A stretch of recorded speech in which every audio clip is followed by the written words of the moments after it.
people get confused sometimes when they're looking for an executive assistant because they're still in that mind that this is an employee. Like this is someone who's going to be on my team. They're going to be at my beck and call. And that's just not the case. If you really want that, then hire someone either part-time or full-time as an actual W-2 employee. Hey, welcome to another episode of the Coffee Break Podcast, where our mission is to share business ideas, practices, and strategies while we enjoy our cup of coffee. Today's guest is Kiri Mohan, and she's going to be talking about virtual executive assistants. She is one and has some interesting perspectives on how to get started, what to look for, how to structure the process, how to get the best out of it for everybody, and improve your world. What are those things that you're dreading doing? We're going to be talking a little bit about that today. But before we do that, I do want to invite you to subscribe if you haven't already. We've got a weekly podcast. I almost said daily and just made myself a little bit nervous. We've got a weekly podcast every Tuesday morning at 9 a.m., and we want you to be a part of it. So make sure you hit the subscribe button. If you're watching this on YouTube, if you're watching this on Facebook, make sure you hit the follow button. Or if you're listening to this audio and the amazing crystal clear audio as you're driving down the road, make sure you subscribe on whatever platform you're listening to so that you get the latest episode every Tuesday morning at 9 a.m. It'll pop up on your phone and alert you, and then you'll get all the great information. It's the Coffee Break Podcast, and it's brought to you by Loc-Doc Security. Right now, we're going to jump into the conversation with Ask Kiri. We got so much to say. We got a podcast to make. We're sipping on lattes, and it's time for a coffee break. It's time for a coffee break. Oh, yeah. All right, Kiri is joining us today all the way from Massachusetts, which we're excited about. Thank you for being here. She told me how to pronounce her name. It's Siri with a K, or Think Siri with a K, which is kind of cool. Yes. You were like the Siri before Siri. I used to have to say think kiwi, like the fruit with an R. Yeah. But then now Siri's way more popular. So it's so easy to just be like, think Siri with a K, Kiri. I like it. It's spelled the same way, Kiri. Well, we're going to be talking about entrepreneurship, executive assistants, all kinds of fun stuff today. Hopefully practical advice for some of our folks that are listening and watching. The executive assistant concept, I've always been intrigued by it. Now, I have some questions for you today, hopefully to help me kind of process it, because it's something that I think is a need, and I haven't quite figured out how to unlock it. So we'll talk a little bit about that today. But before we do that, we have to do rapid fire, 5 randomly selected questions just to get under your skin with unknown point values, and then we'll give you a score at the end. And these are random. I have no idea what I'm getting ready to ask you, so I'm going to hit the button. Are you ready? Yes. All right. Question number 1. What is the last goal that you set for yourself that you accomplished?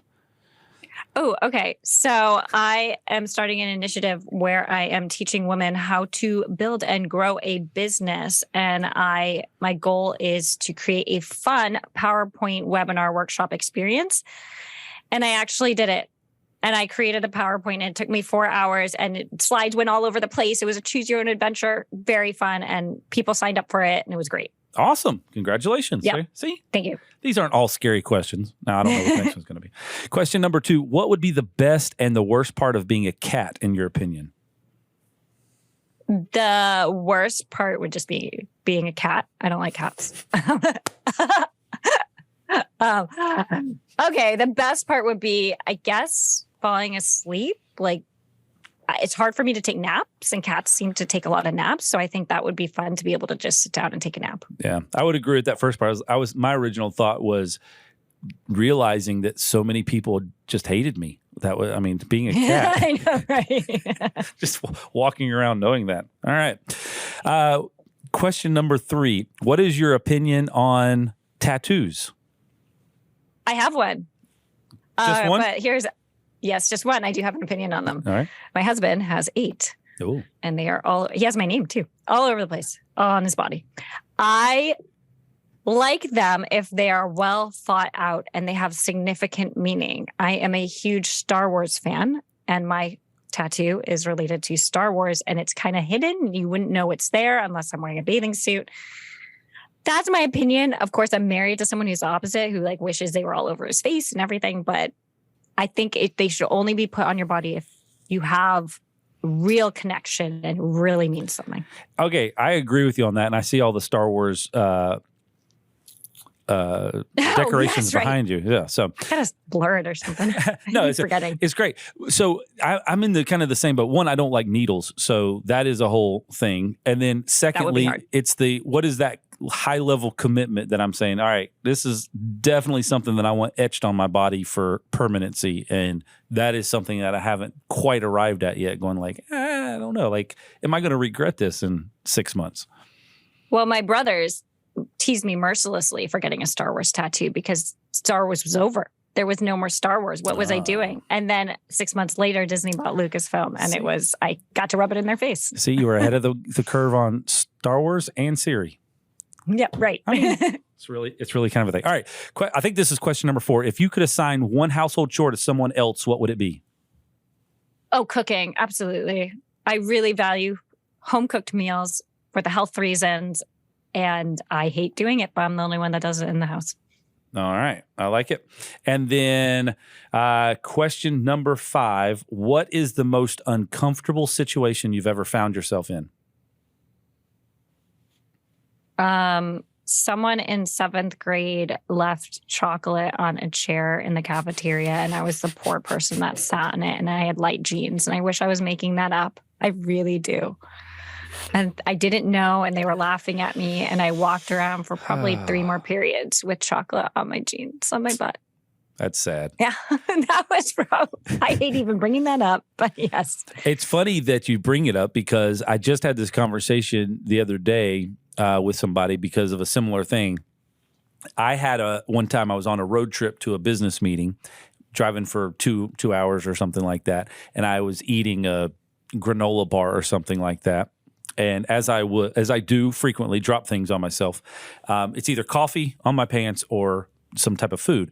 Well, I dropped, there was chocolate inside of this granola bar, and it fell down into the seat, and I didn't see it. And so then it sat there and got warm for a couple of hours, as you would expect. Similar situation. I was like, when I got there, I was just like, hey guys, I did not actually have this accident. I'm just telling you, it's chocolate. I swear, it's chocolate. So anyways, all right, cool. Well, congratulations. You made it through rapid fire. We'll give you a score of 812. Oh, thank you. I'm assuming that's out of 812.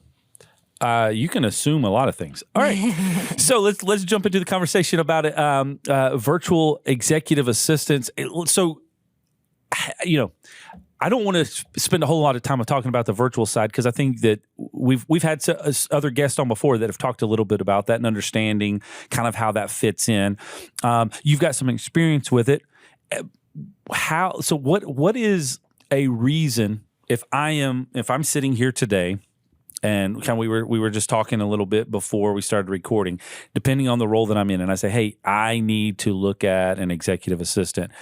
What is a kind of a flow chart criteria in which I would say, can I do this virtual, or do I need somebody in person in the office? Where's my baseline of starting? That's really interesting because I think there's very, very few reasons to have one in office right now, unless you like to build the actual relationship and have someone face to face. And so that's very personality driven. Okay. I think that the baseline, which I tell people, is if you're looking at hiring an executive assistant, is what are you starting to dread to do, right? What is starting to give you that feeling inside that you're like, oh my God, I don't want to do that. You're either procrastinating or you hate it or it makes you cry. Mm-hmm. Like that too. Like you stay up at night thinking, I got to do all my expense reports that I absolutely hate. Everyone hates their expense reports. Even I hate expense reports. But usually that falls on an assistant. So suppose you have that business trip you're talking about, you had to expense that granola bar that got onto your lap and you're crying about it at night and you're really upset. Like, I don't want to do this expense report. That's usually the baseline that I tell people, okay, maybe you need to hire someone. From there, people wonder, well, what if I need my mail? What if I need to have stuff printed? You can find an EA, a remote EA or virtual EA who can help you with that depending on their office setup. So it is possible. It's very rare. Even clients that want me to be in person, we've made that work. If they have a QBR, something like that, they want me to take notes, I've flown out or I've driven out if they're local and have helped them there too. So it's very rare that someone would need to be in the office unless you like it from a relational standpoint. So I'm tracking with that. So 95% of the time I can handle this as a kind of a virtual fractional executive assistant. But hey, we've got this 2-day offsite meeting and we really need somebody to come in and help us assist with note taking or whatever. That's what you're talking about, showing up in person for that. Even like setting it up. Like I've set up entire meetings and flown out there and helped them and run it and done that from an event planning standpoint. Yeah. Okay. That would actually be very helpful because a lot of that falls back to whoever that is at the time to kind of put all those things together. And you're trying to prepare the content for the meeting, but also making sure that you have space and food and all those things. Okay. I like that. All right. So outside of that, and then like you said, building kind of that personal relationship or the personal rapport, that would be the major benefit of having in-person versus virtual. I think so at this point. But even now, I'm able to build quite a relationship with the people I support virtually and just all through Zoom. And I've actually met a lot of them. But most of the time, we start off just virtual. And I guess that depends also on the personality of the EA. How good are they at building rapport and being friendly? Yeah. Managing your facility, properties, and projects is hard enough. Trying to find an emailed quote in your overflowing inbox is just one more annoyance, especially if there are multiple versions. We're working hard to make your life easier by providing all the information you need in one place. Now you can request service at a date and time that works for you. And we're making it easier to see quotes and materials needed for specific openings, including photos, so that you can approve everything from the convenience of your phone or computer. Log in to start using it now. Visit customer.locdoc.net. So let me ask you on one of the things that I have, one of the I guess mental hurdles that I have gone through in saying, one, I've got a slew of things that I would dread doing that would be ideal to offload. The question that I come back to is, could I effectively provide context to that individual for what I'm trying to accomplish? So how much time and effort am I going to have to spend in trying to provide context so that the actual role is doesn't get completely off base? I.e., if we're local here in Charlotte in North Carolina and South Carolina. If I've got somebody that is completely out of state in the other side of the world, if there's lack of context to where we are and what we do, how much time and energy do I have to spend getting that person kind of on the same page with our organization? I find that I don't often need to know much about the organization. Now, that's not always true because it helps to have that context. But I like to tell people, let's work on 3 to 6 months for me getting to understand you and your company. Okay, so I can jump in without any outside context of your company and what you do and do the basic tasks, basically what you're looking for. If it's, expenses, if it's travel, if it's calendar management, email, inbox management. Where it gets tricky and where the context helps is when I start scheduling with clients and the urgency. That's where it starts getting like, ooh, okay, I didn't follow up with this person for 3 days because I was waiting for them to get back to me. And then I find out, oh no, that's a really important client. You got to get on that. Yeah. So to avoid that, what I do is I work with executives and we come up with this email list of codes. So it's like, Kiri can work her magic and we'll get back to you shortly. Might mean, okay, I have to get, this person's urgent. This is like, I need to move the world. Or we might say, I'm available in the next few weeks, quite flexible with my schedule. And I see flexible in the email and I say, okay, that means that I don't have to pursue this super hard. He doesn't really care or she doesn't really care about that person. So defining a lot of that up front instead of getting, like addressing that early on, saying, okay, you're going to have situations where there's going to be urgency that has to be conveyed without you typing me an email that says, hey, this is really important. Handle this right now. Figuring out how to do it in code through the entire email string. Yes. I mean, sometimes it does take that extra little bit of work up front, but it's so much better than a week going by and you saying, hey, what happened to this meeting that was supposed to schedule or this phone call or whatever it is? Yeah. And I didn't know. And I was just waiting. I had sent them an email and I was just like, when are they going to get back to me? I'll wait another 3 days and then send another email. Yeah, no, I think that's a valid thing. And if anybody's listening to this going, hey, this is something that I'm kind of processing, these are the type of questions that I think you should be inquiring about or looking for in that type of an executive assistant, because I've kind of been on the other side of this a lot, where I deal through email communication or whatever phone communication with business executives that I deal with that have virtual executive assistants.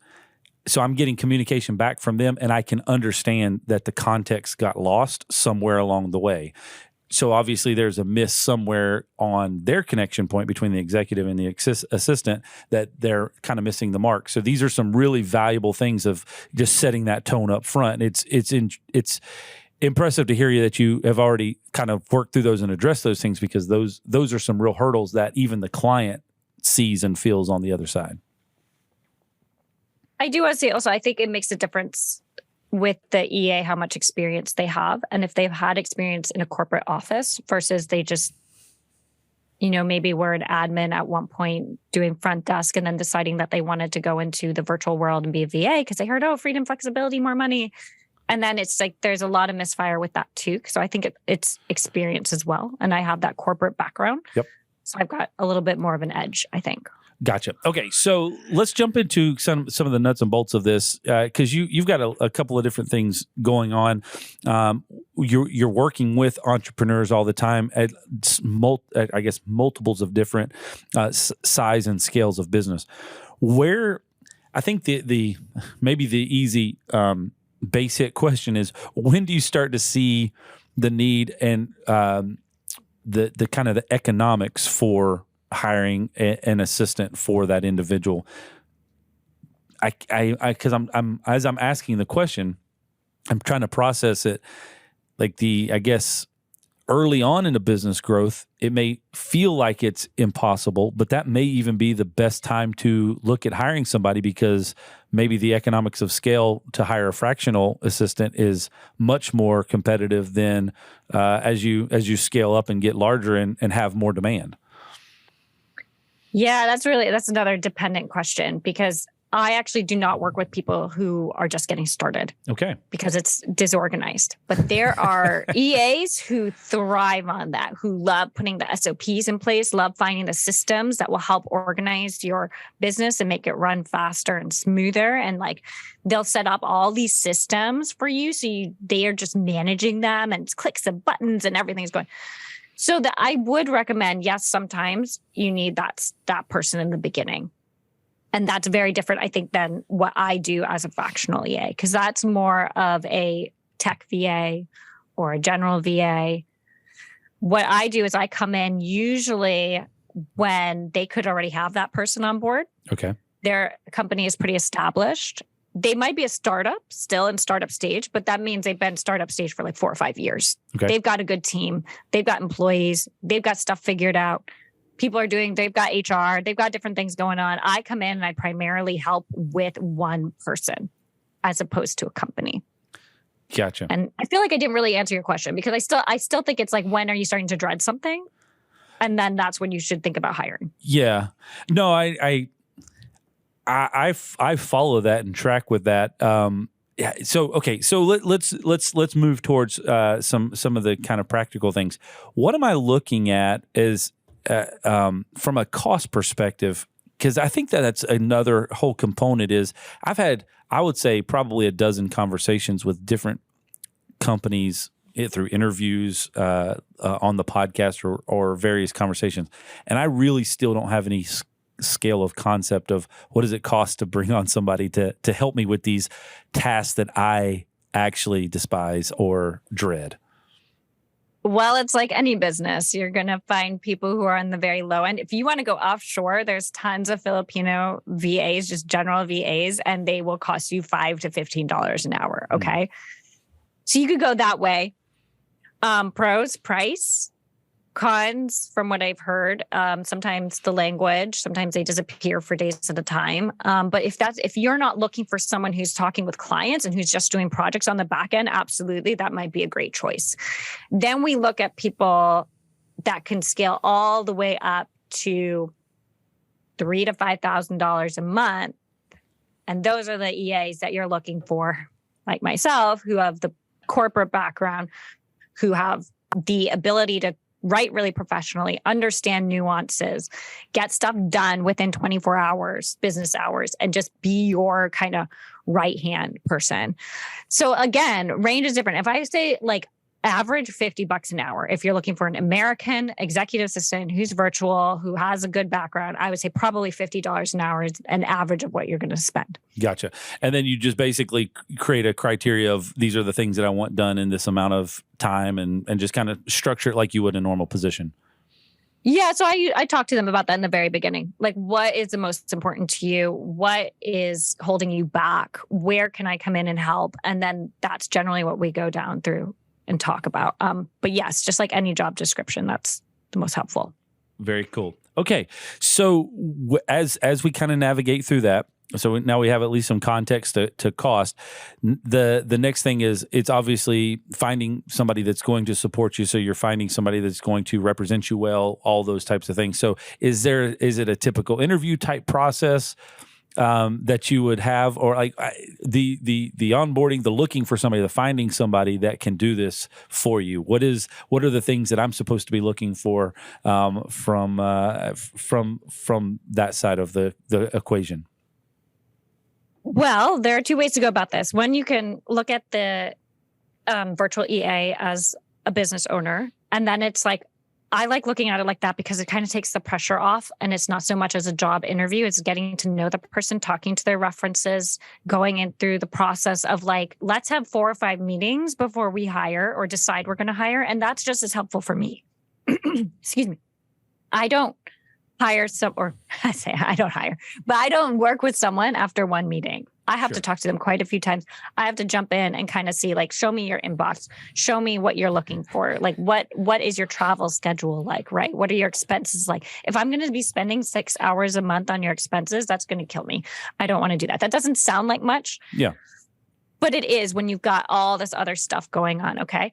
But then the other way, you can totally do it. Like, I'm going to put out a job description. I want people to reply. I want them to send resumes. I want to do it old school, but then you're automatically going to have a different kind of relationship with them. And it's going to feel like an employee relationship. And then I think that creates pitfalls because this person's not an employee.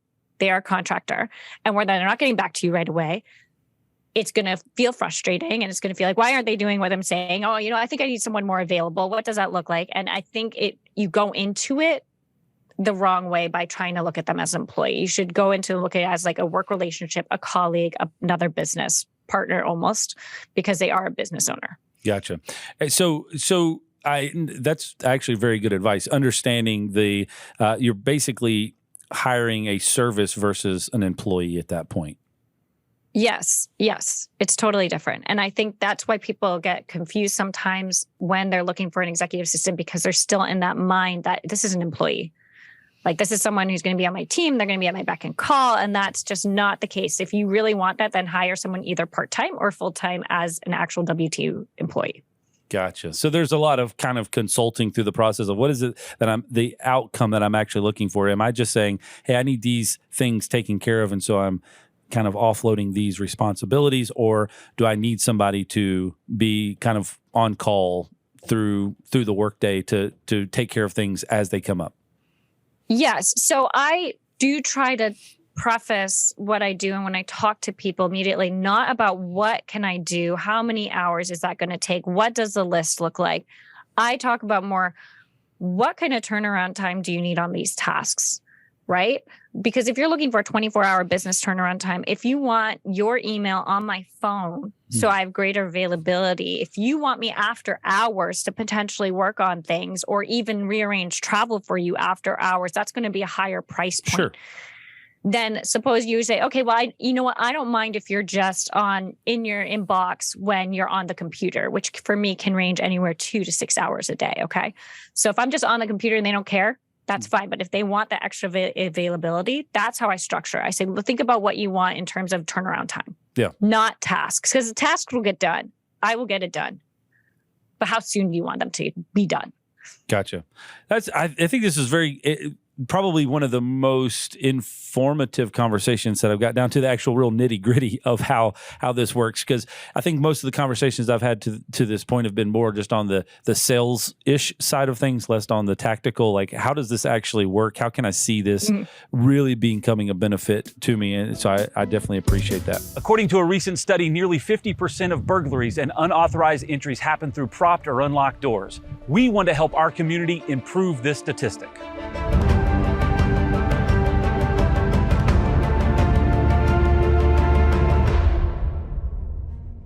At Loc-Doc Security, our customers want locked and latched doors and openings to prevent theft, property damage, or even physical attacks. We are urging everyone not to wait for something to happen. You can be proactive today. Through this, you also have carved out time in your day to work on podcasts and work with other female entrepreneurs. Yes. Why? Because that's what I'm passionate about. I really like it. I love being an EA. I've done some form of an assistant since I was 15 years old. So I've been doing this forever. I've narrowed down my client base to be very, very specific in who I work for, right? It has to be that startup. It has to be an entrepreneur who's looking for email management, travel management, expenses. It's very narrow list. Someone who's super professional, who has a corporate background. It's like, I only work with, like 5 or 6 clients at a time at different ranges. So Sure. I've got the ones with the email on the phone. I've got ones that are just like, hey, I just need you to log in once a day and make sure you get everything done. Mm-hmm. So because of that, I'm able to structure my time really, really well, which wasn't always the case. Yeah. It's taken a long time to get here. But now I have this other extra, maybe an hour or two during the day where I can pursue with my podcast, talking to women who have reached the 7-figure mark and helping other women in that way. And my workshops, which are basically to help women learn how to build and grow a business, an online service business. I do that because I like it. And it's like, could I take that time off and go read a book? Absolutely. But now is the chance that I have to do something meaningful that means a lot to me. Yeah. And I would imagine too, you probably learn from other people through that process and it's a continual evolution of improvement for your business as well as seeing others grow. Yes. Yes. I have learned a lot from the women, but do I want to run a 7-figure business? I'm not sure, but I do like learning from them. Hey, if you did, then you might have to hire an executive assistant. I actually do have an assistant. Believe it or not. I have 4 people on my team. Very cool. This is exciting. Yes. All right. So major piece of advice for if somebody that's listening right now that says, hey, yes, I do have things that I dread, but also that's just part of life. These are just some of the things that I dread doing from a task perspective.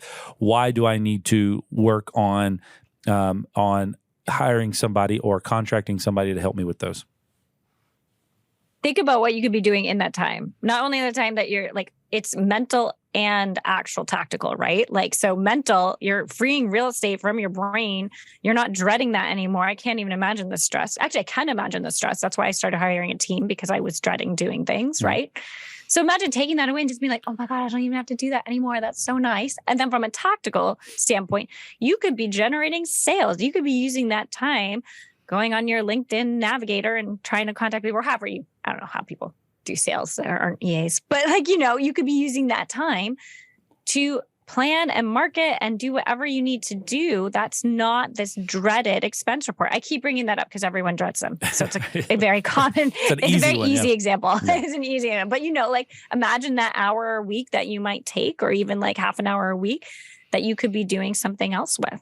Yeah. A few weeks ago, maybe a few months ago now, depending on when this airs, I was at a meeting with a gentleman that had grown a successful business, sold that business, and was kind of finishing out his time with the business and kind of moving into full retirement. And that was one of the things that he was talking about and challenging us with is be very mindful and intentional with your time.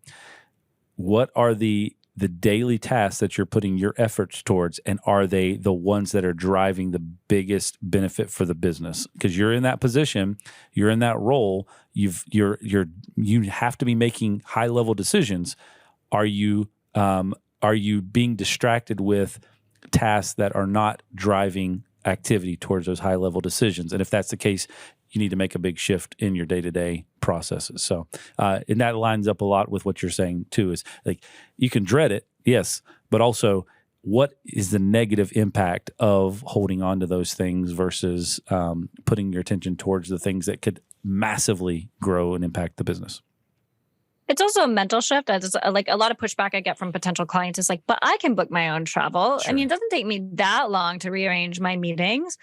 And I'm like, but think about that mental shift when you could be having deep work time, doing something else. You keep putting off booking that travel. And then by the time you book that travel, the prices are way higher and you're costing your business more when you could have done it like 3 weeks ago when you first thought about it and first knew about this trip, right? Yeah. So it's also like that mental shift of like having to come out of what you're doing to go and research flights and then book them and then do all this stuff that, like, wouldn't it be nice just to set it and forget it? Yeah. I like it. All right. You've got some courses that you're teaching as well. Would you like to direct people to that information and give them the kind of the whole slew? Because you've got lots of ways to connect with you and lots of things going on. So let them know how to get in touch with you. Best place is LinkedIn. I'm active on LinkedIn. Kiri Mohan. I'm the only one there. So you'll find me there. And you'll find information on my biz growth workshops, my podcast, and also my contract executive assistant services. I am currently building a website right now, kirimohan.com. Hopefully that will be up by the time this airs. And then dependableva.com is where you can find more information on my contract EA services. I just had a great idea. You probably have heard this before, so okay, what? It's probably not original, but your entire like tagline, "Ask Kiri." Oh, because of Siri? I don't know. Do I want to steal that? Oh my gosh! You know what? I had an executive once who got so bad with, like, he would say my name and the iPhone would just like light up and do all these things. He ended up putting me into his phone as Jedi Master because he knew I loved Star Wars. And then he would just like say Jedi Master whenever he talked about me with the phone around, and I loved it. And then people are really like, this guy has lost it. That's right. Amazing. All right. Well, anyways, you might get into some trouble with Apple, but don't blame me for that. But anyways, all right. Toss it out. Thank you for joining us today. It was a blast. Really appreciate the insights and the information that we had, and look forward to chatting with you soon. Thank you. I appreciate it too. All right. Thank you for the time today. It's been a blast. Make sure you subscribe if you haven't already. We've got a new episode coming your way next Tuesday morning at 9 a.m. The only way that you can get it, well, is if you come back and click on the links and all that stuff. But the best way is if you subscribe. So make sure you do that. And we'll see you next time right here on the Coffee Break Podcast.